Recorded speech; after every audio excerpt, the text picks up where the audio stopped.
শনিবার সকালে প্রাতঃভ্রমণে বেরিয়ে সংবাদ মাধ্যমের মুখোমুখি হন মন্ত্রী দিলীপ ঘোষ। এদিন তিনি অভিষেক বন্দ্যোপাধ্যায় থেকে শুরু করে তৃণমূলের অন্দরে ঘটা একাধিক ইস্যুতে মুখ খোলেন। তৃণমূলের বিরুদ্ধে তীব্র কটাক্ষ করতে শোনা যায় দিলীপ ঘোষকে। ঠকবাজতে গা উজাড় হয়ে যাবে। তৃণমূলের প্রাক্তন বিধায়ক শওকত মোল্লার গ্রেফতারি প্রসঙ্গে ঠিক এভাবেই তোপ দাগলেন মন্ত্রী দিলীপ ঘোষ। তিনি বলেন, ১,৫০০ অপরাধীকে এই মুহূর্তে গ্রেফতার করা উচিত। দেখুন, এ তো সবে শুরু হয়েছে। তো আপনি গুনতে থাকুন না, ঠক বাঁচতে গাঁ উজাড় হয়ে যাবে।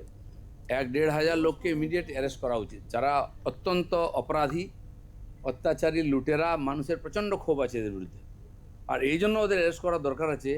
নাহলে কোনো অঘটন ঘটে যায়। মানুষ যেভাবে অ্যাটাক করছে, রাস্তায় ঘিরছে, ধরছে, মারছে, পিটছে, যদি কোনো অঘটন ঘটে যায়, সেন ওদের জীবনের স্বার্থে ওদেরকে অ্যারেস্ট করে জেলে রাখা উচিত। বাকি কোর্টে তার মামলা চলবে, প্রমাণ হলে দোষী সে তারা সাজা পাবে, কিন্তু ইমিডিয়েট পুলিশের এদেরকে অ্যারেস্ট করা উচিত। মানুষের ক্ষোভ খুব বাড়ছে, যাদের নিয়ে এত অত্যাচার, যাদের নিয়ে এত অভিযোগ, সেই লোকগুলোকে কাস্টডিতে রাখা উচিত। এছাড়া এদিন তিনি রাজ্যে গ্রেফতারির ঘন ঘটা প্রসঙ্গে বলেন, এটা একটা সমস্যা, মিডিয়ারও সমস্যা।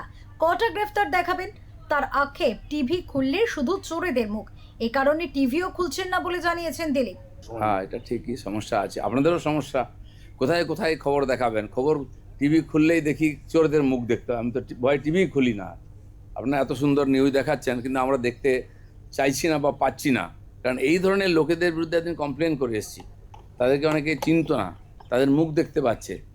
সংবাদ মাধ্যমে যদি এই চোরদের মুখ ভরে যায় সকাল থেকে রাত অবধি, আমাদের পক্ষে খুব মুশকিল। যারা সংবাদ দেখা, অনেকের একটা নেশা আছে, সারাদিন বিভিন্ন চ্যানেল ঘুরে ঘুরে দেখেন, তারাও বোর হয়ে যাচ্ছেন।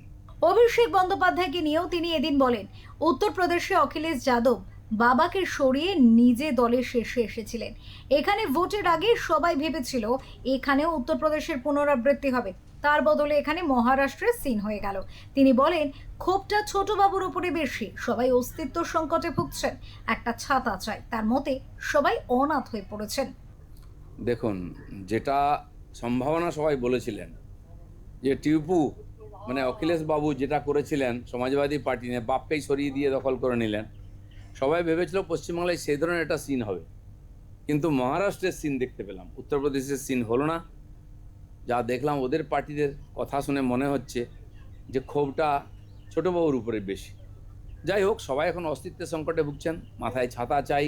কারণ একদিন অনাথ হয়ে যারা রাজনীতি করেছেন, কোথাও কোনো সকালবেলা প্রসাদ চড়াতে হয়, কাউকে ফুল চড়াতে হয়, কাকে চড়াবেন বুঝতে পারছেন না। খুবই সংকটের মধ্যে টিএমসির নেতারা। কিন্তু এটা জেনে রাখুন, মন্দিরই ভেঙে গেছে তো ভগবান কোথায় থাকবেন। জল্পনার অবসান ঘটিয়ে শুক্রবারই কলকাতার মেয়র পদ থেকে ইস্তফা দিয়েছেন ফিরহাদ হাকিম। শনিবার ফিরহাদের বিদায় প্রসঙ্গে কটাক্ষ করেন দিলীপ ঘোষ। বলেন, মমতা বন্দ্যোপাধ্যায়ের কাছে ড্রামা শিখেছেন, কিছুদিন এই ড্রামা বন্ধ রাখুন। এতদিন কি উনি মাটিতে বসতেন, নাকি ভরতের মতো খড়ম রেখে পুজো করতেন? ড্রামাটা দিদির কাছে শিখেছেন। তো কিছু না বলে চুপচাপ থাকুন। আপনাদেরকে লোকে 15 বছর দেখেছে, সমস্ত কিছু লোকের মনে আছে। কী কী ডায়লগ দিয়েছেন, সেই ইঞ্চি সাইজ থেকে ফুট সাইজের নেতা, তাদের ভাষা, তাদের ভিডিও দেখে নিন আপনি।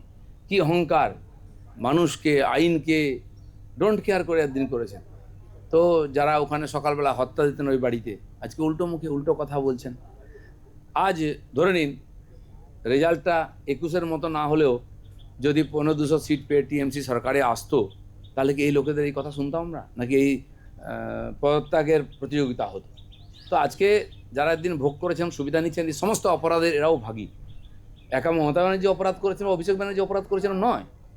অপরাধ তো এরাই করেছে, এদের হাতে রক্ত লেগে আছে, এদের হাতে পাপ লেগে আছে। কেন সবাইকে একই দৃষ্টিতে দেখতে হবে। অন্যায় যে করে আর অন্যায় যে সহে যেমন না, সেরকম অন্যায় যে দেখে আর অন্যায় যে করে, দুটোই সমান দোষ। ব্যুরো রিপোর্ট, ওঙ্কার বাংলা।